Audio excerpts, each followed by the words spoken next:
ঠিক আছে তো? মৃত্যুদণ্ড কার্যকর হবে। এবার বলেন তো, ধর্ষণ কি কমছে না এখনো আছে? কথা বলেন। আছে। এ দাদা, যে যুবকের বউ নাই, অভাবী মানুষ, তখন যার রাতের বউয়ের দরকার তার বউ নাই, তা ছেলেটা অভাবী ছেলে না, খুদের ঠেলায় পেট চমচম করে। এই অবস্থায় বের হয়ে যদি দেখে ডানা কাটা পড়ি, প্যারাগান অফ বিউটি, হাসিনাতুন জামিরাতুন জেদ্দান, সৌন্দর্য মণ্ডিত চেহারা, মুক্তার মতো ঝকঝকে দাঁত, ইয়ামনি তরবারির মতো ভুরু, হরিণের মতো টানা চোখ, খোড়াসানি উটের মতো ঝাঁকড়া চুল, বেটি ঝমতে আর বল খাতে হয়ে ড্যান্স দিতে দিতে রাস্তা দিয়ে যায়। এই অভাবী চ্যাংড়ার যদি নজরে পড়ে, আল্লাহর কসম কিসের সরকারি আইন, জেব্রাইল মেকাইল, ইসরাফিল আজরাইল, কবর হাসর, মিজান ফুলসিরাত, র‍্যাব বাহিনী, চিতা, কোবরা, সোয়াট, কিচ্ছু মানে থাকবে না। এ মানবে যা হয় হোক, 14 গোষ্ঠীর জলত গেলে আমি দেখি ছাড়বো। কথা ঠিক? এ দাদুরা কথা বলেন, কথা ঠিক? এটা কি হুঁশ থাকে? বেহুশে ছেলে এই কাম করলো, সরকার আইন করলো মৃত্যুদণ্ড কার্যকর করা হবে। এ ভাইরা, 1982 সালে তখন আমি ভুরুঙ্গামারিতে আইএ ক্লাসে পড়ি। তো বাসে উঠছি, আসবো পারেশ্বরী, এক গায়ক দোতরা নিয়ে উঠছে। কন্ডাক্টরকে ভাই ভাড়া দেন। গায়ক লোকটা কয় ভাই একটা টাকাও নাই। হেই নিয়ে টাকা নেই, বাস চড়ছেন, তাহলে গান শোনান। ওই দোতরা বাইর করলো, টাকা যেহেতু নাই একটা গানে শোনাই। তখন আমি ছাত্র মানুষ বসে আছি, ছেলে মানুষ, দোতরা পিঠে, ঠেলার চোটে বদনা ফাটে রে, আরো ফাটে নোটা, অজাতের সাথে কইরা প্রীতি, জাতের হইল খোটা রে, ঠেলার চোটে বদনা ফাটে রে। সেই কালে গান শুনছি। তার মানে ঠেলার চোটে বদনা ফাটে রে, আরো ফাটে নোটা, অজাতের সাথে কইরা প্রীতি, জাতের হইল খোটা রে, ঠেলার চোটে বদনা ফাটে রে। হে দাদু, মন খারাপ করলে? হ্যাঁ, বহু মাল জমা আছে, কোনোটা বলি কোনোটা বলি না। এক চ্যাংড়া দাওয়াত খেয়ে আজকে দোস্ত বিয়ে তো করলু না, শ্বশুর বাড়ির যে মুরগিয়া গুলে রে, আহ কত বড় মুরগি রে, কয় এত বড়। থাক, মুরগি এত বড় হয়? কয় না না, নিশ্চয় হাত দেই নাই, এই জন্য মুরগি বড় হয়ে গেছে। হে দাদু, হলো কি হলো কি অবস্থা হলো এই, এক মোটা লোক ডাক্তারের কাছে গেছে, স্যার খুব মোটা হয়ে গেলাম স্যার, জান বাঁচে না, ওষুধ দেন। ডাক্তার ওষুধ না দিয়ে লেখছে সকালে পাতলা 2 রুটি, শোয়ার সময় পাতলা 2 রুটি। এই প্রেসক্রিপশন নিয়ে গেছি ফার্মেসিতে। তো লোক কয় ভাই এ তো ওষুধ নাই, সকালে 2 রুটি, সন্ধ্যায় 2 রুটি।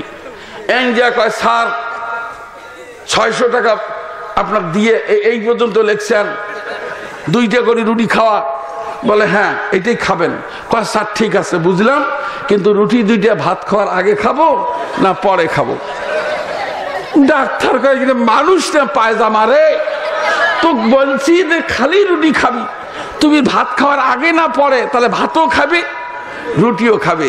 তাহলে বোঝা গেল প্রেসক্রিপশন বোঝে নাই। কথা ঠিক? কথা ঠিক? রসিকতা করছি না মিয়া, একজন প্রফেসর, হ্যাঁ বাজে কথা বলা ঠিক না, পাবলিকের জন্য বলতে বাধ্য হলাম। এবার বলেন দোষ কোথায় আর আপনি করলেনটা কি? আইন করেছেন মৃত্যুদণ্ড, সাব্বাস বাংলাদেশ সরকারকে, মৃত্যুদণ্ড আইন করেছেন, ওয়েলকাম, ধন্যবাদ। কিন্তু এটা বন্ধ হবে কি করে, সমূলে উৎখাত হবে কি করে? এর জন্য বাংলাদেশে যদি আইন করা হতো, আল্লাহর কসম খালি একটা আইন, কিচ্ছু লাগবে না, যে কোনো মহিলা পেটের চামড়া বের করে বের হলে, মাথার চুল বের করে বের হলে, পুলিশ তাকে চুলের ঝুঁটি ধরে থানায় নিয়ে পেটের মধ্যে আলকাতরা মাখবে। 100 টাকা আলকাতরা লাগবে না, এমনি বেটি টনটনা। কথা বলেন। কথা বলেন, কথা বলেন, কথা ঠিক, কথা ঠিক। সে না করি যুবকের উপরে খালি হামলা, যুবকের মৃত্যুদণ্ড। কিন্তু মেয়ে যে আদা ন্যাংটা হয়ে চলে, নাদুস নুদুস বিলেতি এন্দ্রের মতো চেহারা, এই টাটকা যুবক এগুলো দেখার পরে ওর বাপের নাম মনে থাকে? কতক্ষণ না কেন মনে থাকে? বাস, আর বাড়াবো না। এবার বলেন, এদের কলজে কি আল্লাহর ভয় আছে? কথা বললেন না যে আল্লাহর ভয় আছে? নাই, নাই। এ সোনার চাঁদ ভাইয়েরা, ফি মামলাকাতিল আরাবে তো সৌদি আরব যারা সফর করেছেন, হুজ্জাজ বাইতুল্লাহ জয়ীফুর রহমান হাজি বেশে যারা সোনার মক্কা সোনার মদিনায় গেছেন, ছোট্ট একটা কাহিনী শোনায় দিয়ে যায়। মদিনার মসজিদে বিশ্বনবী নামাজ পড়লেন, নামাজ পড়ে সালাম ফিরাবার পরে বললেন, সাহাবায়ে কেরাম, দ্রুত গতিতে অনতি বিলম্বে একটা যুদ্ধ হবে।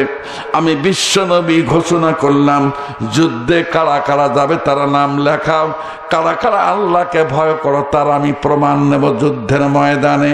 সাহাবায়ে কেরাম মনে রাখবেন, 15 বছর বয়সের কম যদি কোনো ছেলে হয় তাকে গ্রহণ করা হবে না, আর এই যুদ্ধে কোনো মহিলাকে গ্রহণ করা হবে না। এই রকম মহিলা বাদ দিয়ে 15 বছর নিচের ছেলেদেরকে বাদ দিয়া কারা কারা নাম লেখাবে, আগামী কাল থেকে নামগুলো লেখাও। আল্লাহর ভয়ের একটা পরীক্ষা আমি জিহাদের ময়দানে নেব। জোরে কোন সুবহানাল্লাহ। জিন্দা রাহতে হাই জামানে कोहरारत तने कौकबे किस्मत इनका हाय खेला पतदी। যাদের ভয় নত হয়ে থাকতো সকল বেঈমান, সেই বীরেরা কইরে তোরা কোথায় গেল সেই ঈমান। লিল্লাহি তাকবীর, লিল্লাহি তাকবীর, লিল্লাহি তাকবীর। সকালবেলা মদিনার আশেপাশে ঘোষণা করা হলো কারা কারা যুদ্ধে যাবে। আমার ভাইরা, মায়েরা, বোনেরা, পর্দার অন্তরালে বসে আছেন। সোনার মা গালি দিতে আসি নাই রে মা, একদিন তোর সোনার শরীর থাকবে না রে হায়, মাটির দেহ মাটির মাঝে মিজবে রে ধুলায়। কিসের টাকা কিসের করি তোর রূপের বাহাদুরি, সঙ্গে তোমার কেউ যাবে না পুরুষ কিংবা নারী। একদিন তোর সোনার শরীর থাকবে না রে হায়, মাটির দেহ মাটির মাঝে মিজবে রে ধুলায়। মদিনার আশেপাশে সংবাদ পৌঁছে গেল যুদ্ধে যেতে হবে। এই সংবাদ পেয়ে মসজিদে নববী, মদিনার মসজিদের পাশের গ্রামে এক মহিলা কান্না শুরু করলো। সারা রাত দিন রান্না বান্না বন্ধ করে মেয়েটা কাঁদতে কাঁদতে হয়রান। সন্ধ্যা হয়ে গেল। একমাত্র সন্তান, ছোট্ট একটা সন্তান, বয়স মাত্র 6 বছর। 6 বছরের বালকটা মাকে নিষেধ করে না, খালি কান্না দেখে। রাতের বেলা সন্তানটা 2টা খেজুর খেয়ে পানি খেয়ে শুয়ে পড়ল। মা রান্না করে নাই, ছেলে খাবে কি?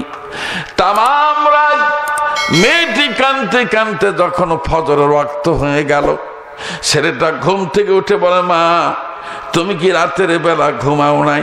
মা হাও কয় না, নাও কয় না, আবার কান্দে। ছেলেটা পরের দিন অনাহারে থাকলো। তার মানে 3 দিন 3 রাত পর্যন্ত একটানা অনাহার, চুলার মধ্যে আগুন জ্বলে না। কানতে কানতে মা অস্থির। 3 দিন পরে 6 বছরের বালকটা শাড়ির আঁচল খামচা দিয়ে ধরে মাকে বলছেন, মা কেন তুমি 3 দিন থেকে কান্নাকারি করো? মা আব্বা যুদ্ধের ময়দানে গিয়ে শহীদ হয়েছে, আব্বার কথা তোমার মনে হলো নাকি? মেয়েটা বলছে, বেটা রে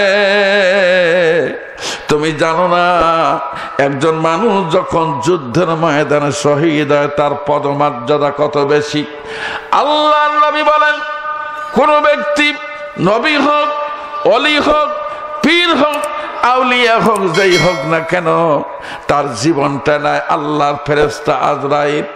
আর কোন ব্যক্তি যখন জিহাদের ময়দানে জীবন দিতে যায়, বিশ্ব নবী বলেন তার জীবনটা আল্লাহর আজরাইল নিতে পারে না। আল্লাহ ঘোষণা করেন, আজরাইল এই জীবন তোমাকে নিতে হবে না, আমার দেওয়া জীবন আমাকে দেওয়ার জন্য বান্দা জিহাদের ময়দানে এসেছে, অতএব ফেরেশতা দিয়া ওর জীবনটা নিয়ে একে আমি অপমান করব না।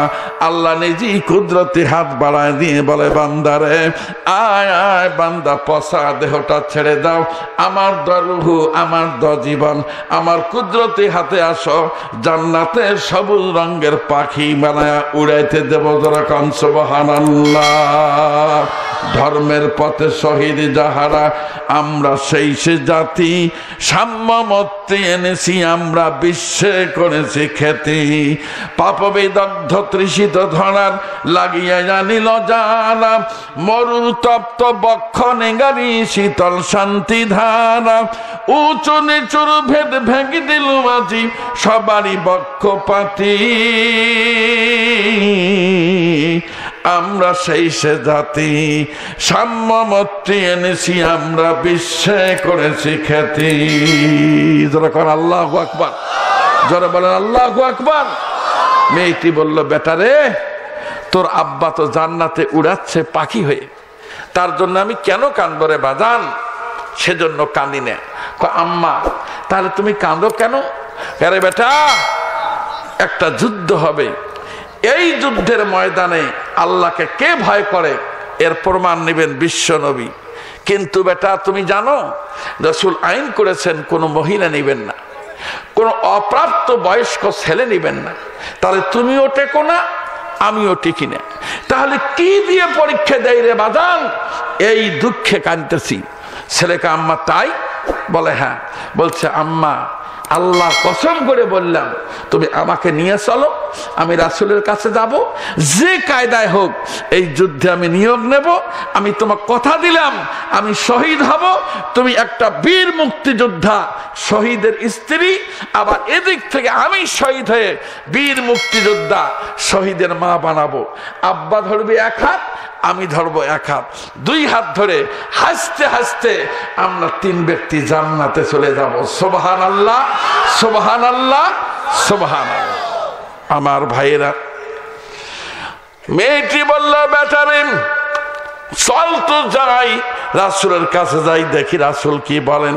ফাস্টার than fairies, faster than witches, বিট গেদান হামুজের, হেড গেদান ditches, painted stations whistle by. হাঁটি হাঁটি পা পা করে দৌড়ানো দৌড়ানো ভাব নিয়ে এই মেয়েটি লাইনের মধ্যে যখন দাঁড়িয়ে গেলেন, এমন সময় একজন সাহাবী হন হন করে এসে বললেন, মহিলা কি ব্যাপার, কি জন্য তুমি এখানে দাঁড়ালে?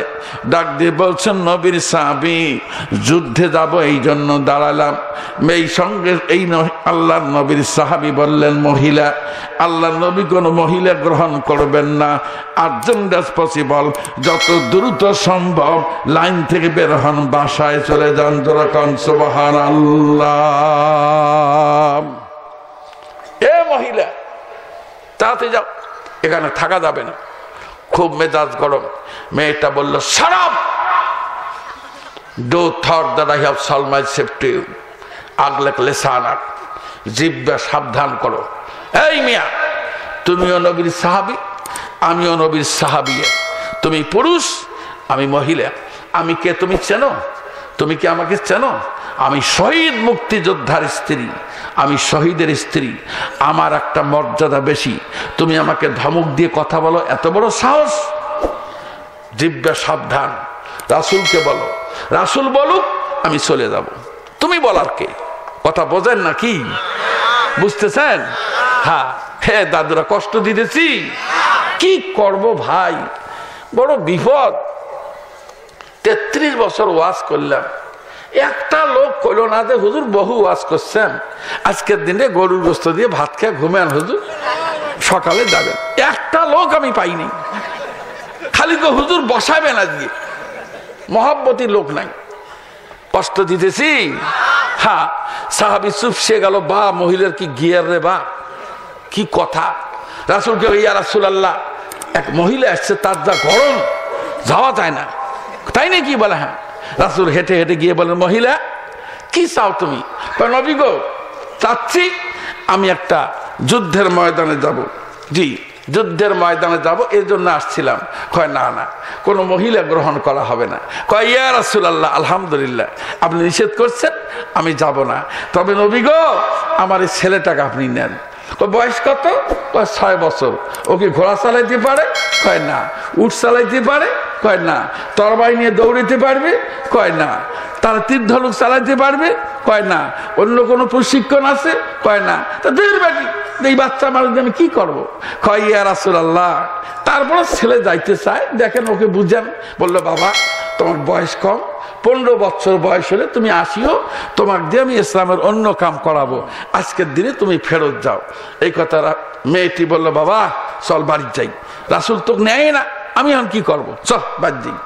কথা বলেন নাই? ছেলেটা দাঁড়াইলো, আম্মা থামো থামো, আমি বিশ্ব নবীকে 2টা প্রশ্ন করব। কয়টা প্রশ্ন? তারপরে যাব। মেয়েটি হাত তুলে এক এক হাত নিয়ে গেছে গালের কাছে। বেটা বেয়াদব, তুই 6 বছরের ছেলে, আর কোথায় বিশ্ব নবী জান্নাতের চাবিওয়ালা মানুষ, তুই প্রশ্ন করবি মানে? বেয়াদব ছেলে কোথাকার, চল বাদ যাই। গাল ছড়ি নিয়ে, আম্মা থাপড় দিও না, তুমি খালি অনুমতি নিয়ে দাও, কি প্রশ্ন করি খালি শোনো। সুবহানাল্লাহ পড়ে। রাসূল চমকে গেল, কয় বেটা কি কয় রে? এই বেটা, এই কি বলবি বলতো, বল বেটা। ছেলে বলছে, ইয়া রাসূলুল্লাহ, আমি বীর মুক্তিযোদ্ধা, শহীদ মুক্তিযোদ্ধার সন্তান। নবী গো, আপনি বলেন শহীদের কোনো কোটা দিবেন কিনা?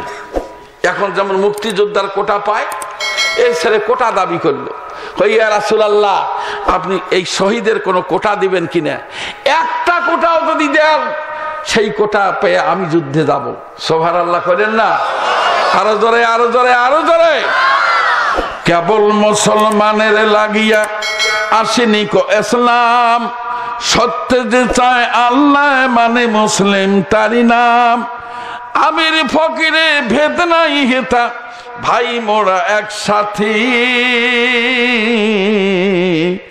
আমরা সেই সে জাতি, সাম্যমত্রী এনেছি আমরা, বিশ্বে করেছি খ্যাতি।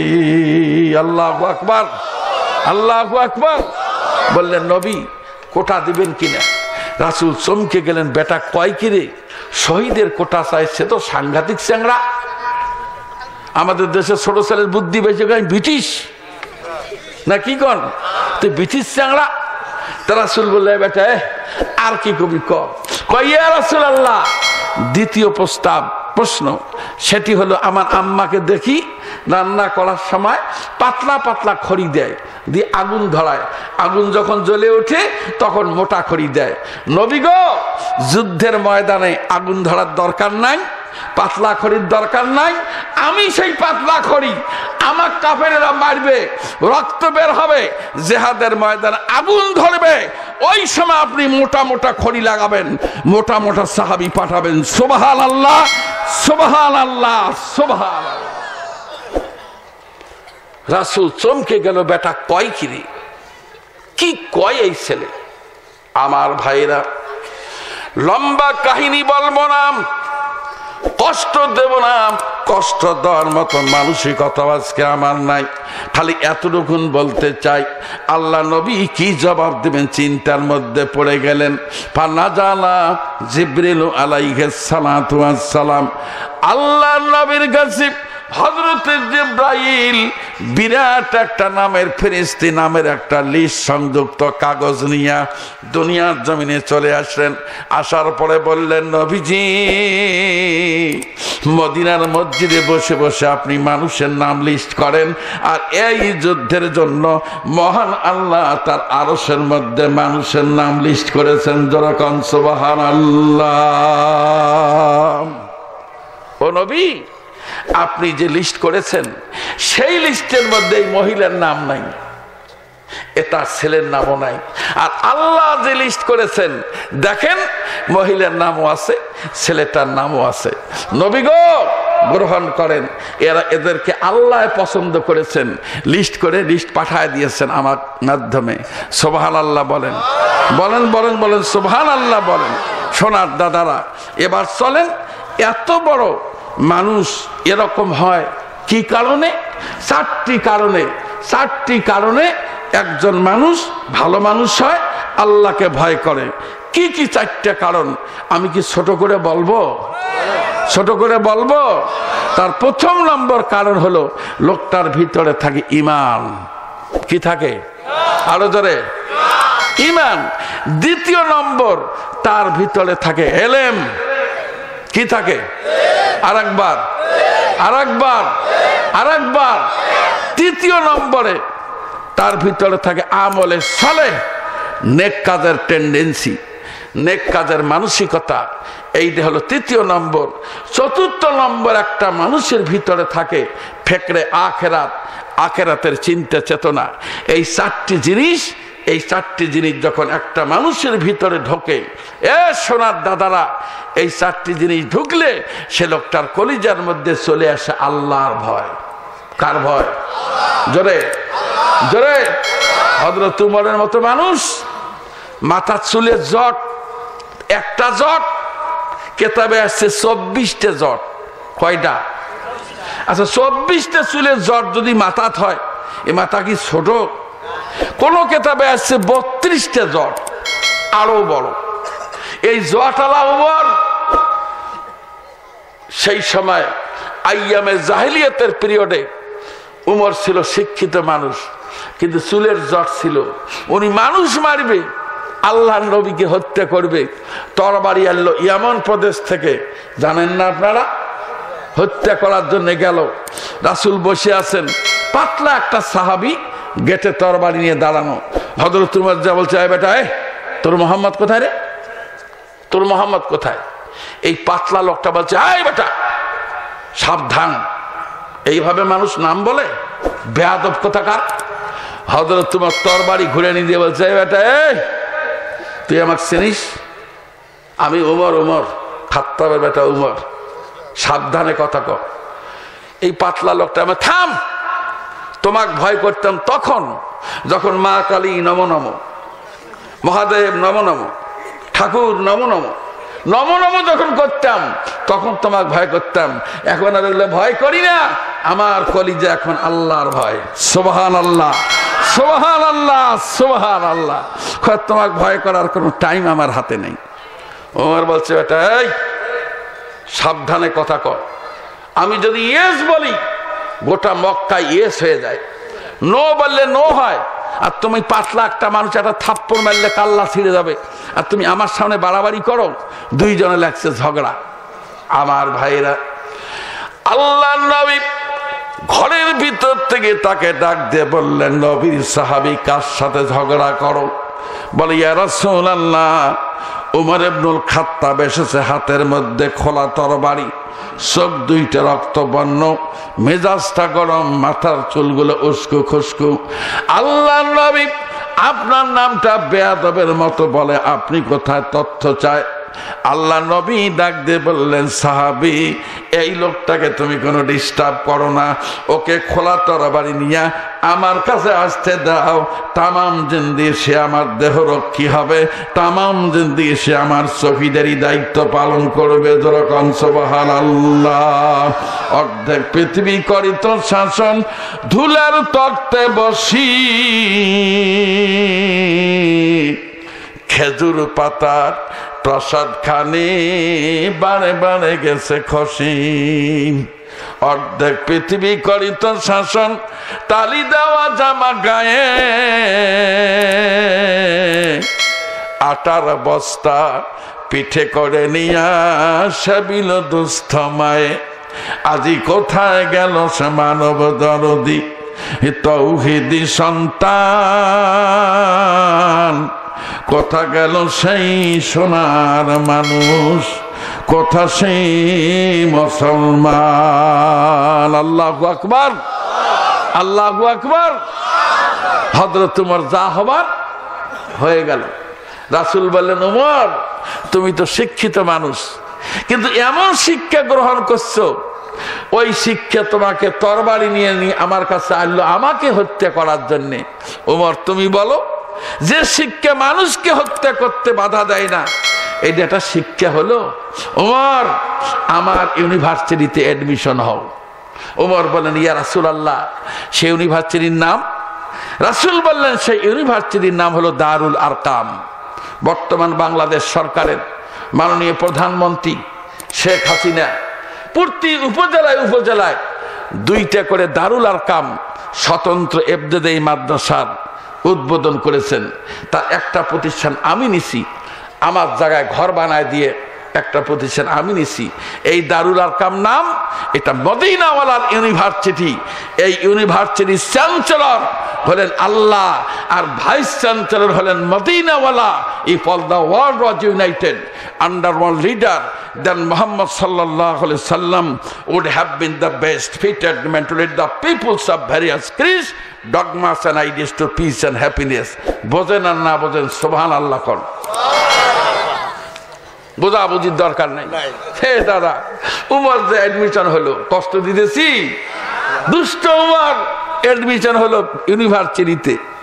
আল্লাহর নবী আস্তে করে আস্তে করে কোরআন শরীফ হাতে তুলে দিয়ে বললেন, উমর যাও পড়াশোনা করো। হযরত উমর যতই পড়ে ততই দুর্বল হয়। হতে হতে প্রেসিডেন্ট হলেন। তাও কি বাংলাদেশের মতো রাষ্ট্র, ভারতের মতো?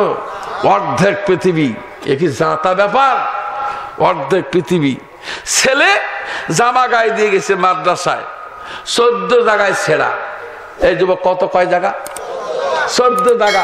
তো বন্ধুরা ওই ছিঁড়ে দিয়ে আঙ্গুল ঢুকায় আর গাও চুলকে, কিরে দোস্ত কি খবর? আচ্ছা শরম লাগে না কন্ত? সবাই গাও চুলকে, বাড়ি এসে আম্মা এটা কি? যা সবাই আঙ্গুল ঢুকি দেয়, গাও চুলকে, এটা নেও তো। আম্মাকে যায়, বেটা এই থাম, জামা দে। নিয়ে ছিঁড়ে কাপড় টুকরে টুকরে করে 13 জায়গায় তালি দিছে। ছিঁড়ে কাপড় নাই, কিন্তু ফাটা আছে এখনো একটা। চামড়া দিয়ে সেলাই করে দিয়ে ঝাঁকি দিয়ে বলছে, বেটা যা, আর নখ ঢুকার কায়দা নেই। ছেলে গায়ে দিয়ে গেছি ডাটের মাথায়, এখন নখ ঢুকে তো দেখি কোনো ছিঁড়ে নাই। ও বোঝে নাই। আমার ভাইরা বন্ধুরা বলছে, দোস্ত এটা কোন স্টাইল? অর্ধেক পৃথিবী করে তো শাসন, তালি দেওয়া জামা গায়ে, আটার বস্তা পিঠে করে নিয়া সেবিত দোস্ত মায়। এ সোনার চান ভাই, এ ক্লাস ফ্রেন্ড বন্ধুবর, তুমি এমন একটা জামা গায়ে দিয়ে আসলে 14টা জায়গার মধ্যে তালি, তোর কি কোনো লজ্জা করে না? খলিফাতুল মুসলিমিন, জান্নাতের সিট নাম্বার পাওয়া মানুষ, এত বড় দামি মানুষ, এত বড় দামি মানুষের পুত্র তুমি শাহজাদা, 14 তালিওয়ালা জামা গায়ে দিয়ে আসলে তোমার কি লজ্জা করে না? এইবার জামাটা নিয়ে বাড়িতে ফেরত যে জামা খুলে মাকে বলছে, মা তুমি নতুন স্টাইলে 14 জায়গায় তালি লাগায় দিলে, নেও আম্মা 14 তালিওয়ালা জামা তুমি ফেরত নাও। আব্বাকে বলে দাও, আব্বা যদি নতুন জামা বানায় না দেয়, আল্লাহর কসম কোনোদিন মাদ্রাসায় যাব না। হায় আল্লাহ, কি বেকায়দা! খলিফাতুল মুসলিমিন এসে হাজির, বলছে, বেটা কি হয়েছে, কান্দিস কেন? আব্বা দেখো, আব্বা কি করছে আম্মা? 14 তালিওয়ালা আব্বা, এটা গায়ে দিয়ে যাওয়া যায়? তুমি কও, তুমি এটা প্রেসিডেন্ট মানুষ, আর তার ছেলে আমি শাহজাদা। আব্বা আমার জামাটা বদলে দাও আব্বা। বিনয়ের সঙ্গে বলছে। হযরত তোমার বলছে, বেটা রে কথা ঠিক, তোর জামাটা বদলায় দেওয়া দরকার। এ বেদান, এ চল আমার সাথে চল, দেখি এটা ব্যবস্থা করা যায় কিনা। অবাক কাণ্ড, 2 বাপ বেটা যায়। যেতে যেতে এক পাহাড়ের কাছে গিয়ে উমর থমকে দাঁড়ালো, 2 হাত চোখে চাপ দিয়ে কান্না শুরু করলো। বেটাকে, আব্বা হঠাৎ কান্দ, কি কারণ? চলো যাই, জামা নেই।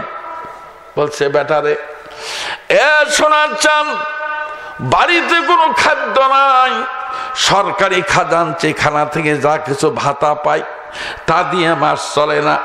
সোনার বেটারে, কি দিয়ে তোমাকে আমি জামা বানায় দেব? কার কাছে যাই 10টা টাকা পাই, তা দিয়ে জামা বানাই, বানাবার মতো কোনো অর্থ সম্পদ আমার কাছে নাই। কার কাছে যাই? ছেলেটা বলল, আব্বা তুমি যাই বলো না কেন, জামা কিন্তু আমার লাগবেই। জামা বানায় দিতে হবে, তুমি সিদ্ধান্ত নাও। খলিফাতুল মুসলিমিন সন্তানকে সঙ্গে করে নিয়ে গেলেন ট্রেজারিতে। সেখানকার যিনি ট্রেজারার, সেখানকার যিনি ব্যবস্থাপক, চমকে গেল। এত বড় রাষ্ট্রপতি উইদাউট নোটিশে হঠাৎ করে কেন আসলো? কলিজায় পানি নাই। ডাক দিয়ে বলেন, আমিরুল মুমিনিন, আমার বিরুদ্ধে কোনো অভিযোগ আছে নাকি? আপনি হঠাৎ আসলেন কেন? কিচ্ছু খবর জানালেন না। হযরত ওমর চোখের পানি ছেড়ে দিয়ে বলল, ম্যানেজার, অন্য কোনো কারণে নয়, আমার ছেলেটির 14 তালি দেওয়া একটা জামা, এই জামাটা বদলায় দিতে চাই, কিন্তু আমার যা টাকা পয়সা সব খরচ হয়ে গেছে। ম্যানেজার, আমার 3টা দিনের অ্যাডভান্স বেতন দাও, তা দিয়ে সন্তানটার একটা জামা বানায় দেয়। সঙ্গে সঙ্গে সেখানকার ট্রেজারার, সেখানকার ম্যানেজার, সেখানকার ব্যবস্থাপক বলল, আল্লাহর কসম আমিরুল মুমিনিন, আপনি যদি বলেন গোটা ট্রেজারি বাড়িতে দিতে হবে, এক্ষুনি পৌঁছায় দেব। তবে কসম করে বলতেছি, আপনি একটা ভুল পথে আগাচ্ছেন।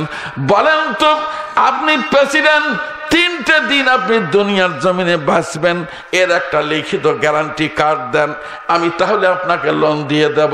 আপনি বাঁচবেন কিনা তার কোনো গ্যারান্টি নাই। কোন সাহসে জনগণের টাকা লোন নেওয়ার জন্য আপনি আসলেন? আপনার কলিজায় কি আল্লাহর ভয় নাই? হযরত ওমর এক চিৎকার দিয়ে কান্না শুরু করলো, বেটারে, চললে সোনার চান, 3 দিন বাঁচবো কিনা গ্যারান্টি নিয়ে everybody shall test of death, প্রতিটা মানুষ মরে যাবে।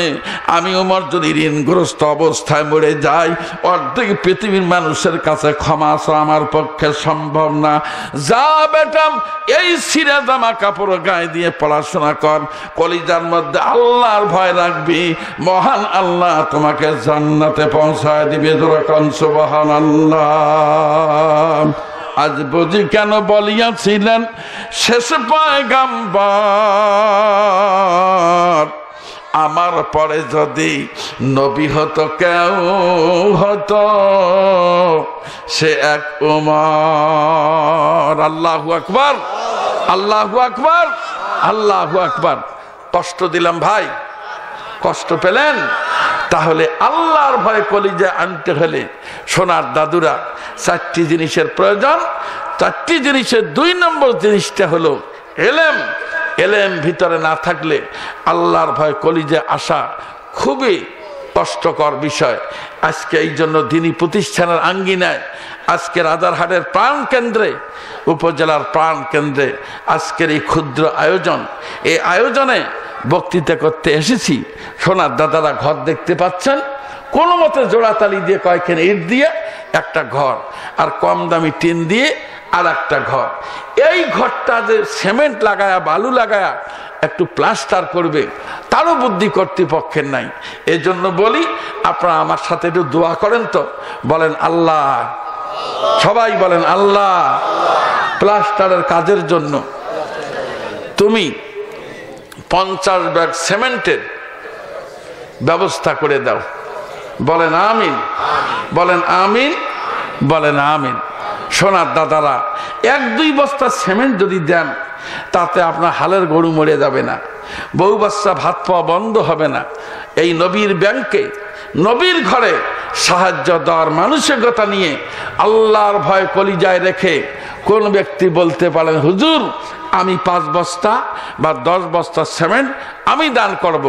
আসেন কোন ভাইজান, বর্তমানে একটা হাত তুলে বীরের মতো বলতে পারেন যে আমি আল্লাহর ভয় কলিজায় রেখে, বাস আলহামদুলিল্লাহ। নামটা লেখেন তো, কি নাম ভাই? মোহাম্মদ মাহবুর রহমান। জি, কাগজ ধরে, আমার কাছে কাগজ নেই ভাই। বাড়ি বড় বাড়ি, আলহামদুলিল্লাহ। একটা কয়টা বস্তা? 2টা। মাহবুবুর রহমান 2 বস্তা সিমেন্ট দিয়েছেন।